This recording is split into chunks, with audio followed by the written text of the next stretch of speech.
Pernah kepikiran nggak? Gimana kalau sistem pendidikan kita itu fokusnya bukan cuma soal bikin pinter, tapi juga soal cinta? Nah, Kementerian Agama Indonesia ternyata punya ide yang kedengarannya radikal banget, tapi sangat relevan untuk zaman kita. Yuk, kita bedah bareng-bareng pendekatan pendidikan yang super unik ini.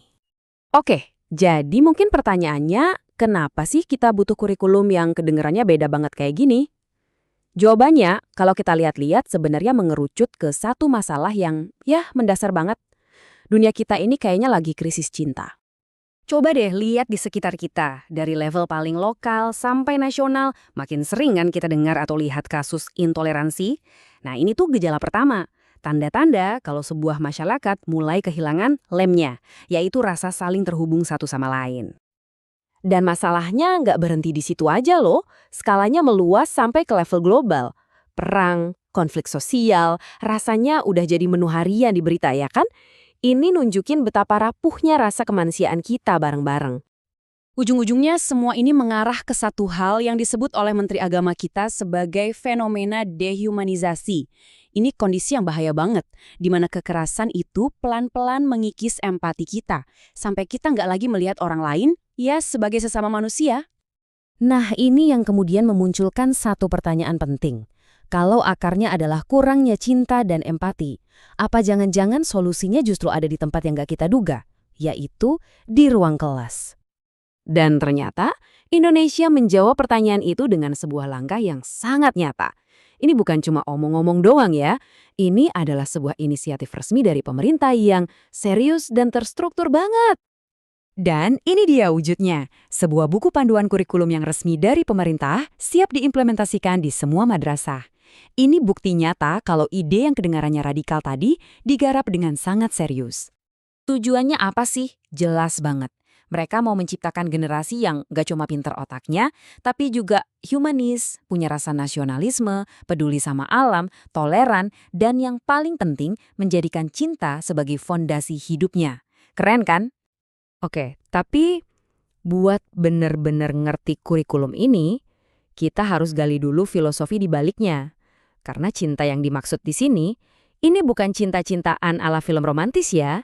Ini sesuatu yang jauh lebih dalam dan fundamental. Jadi konsep kuncinya itu namanya Simpetea. Ini gagasan kuno yang keren banget. Intinya, kurikulum ini mendefinisikan cinta bukan sebagai perasaan personal, tapi sebagai kesadaran kalau kita semua ini sebenarnya adalah bagian dari satu organisme raksasa yang saling terhubung. Semacam empati universal gitu. Nah, slide ini nunjukin pergeseran cara berpikir yang mau dicapai. Dan ini brilian banget. Coba kita lihat ya. Dari yang tadinya teologi berbasis rasa takut, diubah jadi teologi cinta. Dari yang orientasinya kaku pada hukum, jadi lebih ke kebijaksanaan. Dari yang tadinya antroposentris atau manusia sentris, jadi melihat alam sebagai manifestasi Tuhan. Dan dari cara pandang yang terpecah-pecah menjadi holistik atau satu kesatuan. Ini perubahan paradigma yang fundamental banget. Dan yang paling penting, filosofi yang dalam ini nggak cuma berhenti jadi ide di atas kertas. Semuanya diterjemahkan jadi kerangka kerja yang super terstruktur.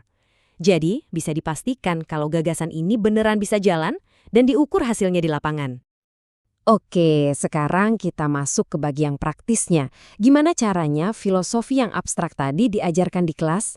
Nah, jawabannya ada di sebuah kerangka kerja yang mereka sebut Pancacinta. Kerangkanya ini logis banget, coba perhatikan. Semua dimulai dari sumber cinta, yaitu Allah dan Rasul. Terus, kita diajak untuk melihat tanda cinta di sekitar kita. Lewat apa? Lewat ilmu pengetahuan dan lingkungan. Nah, puncaknya, cinta itu diwujudkan jadi tali cinta yang mengikat kita dengan diri sendiri, orang lain, dan pastinya tanah air. Teorinya udah, kerangkanya udah, sekarang biar lebih kebayang, kita lihat langsung yuk contoh penerapannya di ruang kelas. Ini bagian yang paling seru karena disinilah konsepnya jadi hidup. Pertanyaannya, gimana caranya ngajarin soal lingkungan di kelas pelajaran agama? Nah, buku panduannya ngasih contoh yang jenius banget. Mereka ambil pelajaran tentang wudhu, alias bersuci sebelum sholat di mata pelajaran fikih. Jadi, para siswa ini diminta melakukan observasi sederhana. Dan hasilnya mencengangkan. Mereka menemukan kalau untuk sekali wudhu, rata-rata mereka menghabiskan, coba tebak, 9 liter air. Banyak banget kan? Terus, angka 9 liter tadi dibandingin sama teladan mereka. Ternyata, Nabi Muhammad itu kalau wudhu cuma butuh sekitar setengah liter air saja. Setengah liter. Bayangin perbedaannya, jauh banget. Dan disinilah momen ahanya. Disinilah letak kejeniusannya. Tiba-tiba pelajaran tentang ibadah berubah jadi pelajaran tentang konservasi. Wudhu bukan lagi cuma ritual untuk Tuhan, tapi jadi sebuah ekspresi cinta yang nyata kepada lingkungan ciptaannya. Inilah inti dari kurikulum berbasis cinta. Nah, jangan salah, perubahan kecil di ruang kelas kayak gini ternyata punya tujuan yang jauh lebih besar. Ini semua terhubung dengan sebuah ambisi nasional. Jadi begini, peluncuran kurikulum di tahun 2025 ini dianggap sebagai salah satu fondasi penting untuk apa?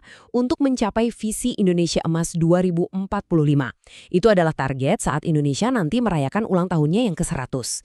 Harapannya, generasi yang dididik dengan kurikulum ini adalah generasi yang siap membangun bangsa yang maju sekaligus harmonis. Jadi, semua ini pada akhirnya meninggalkan kita dengan satu pertanyaan besar untuk direnungkan. Di tengah dunia yang rasanya makin terpecah belah, mungkinkah sebuah sistem pendidikan yang berani menempatkan cinta di pusatnya benar-benar bisa jadi kunci, bukan cuma untuk membentuk siswa yang lebih baik, tapi untuk membentuk jiwa dan masa depan sebuah bangsa? Gimana menurut kalian?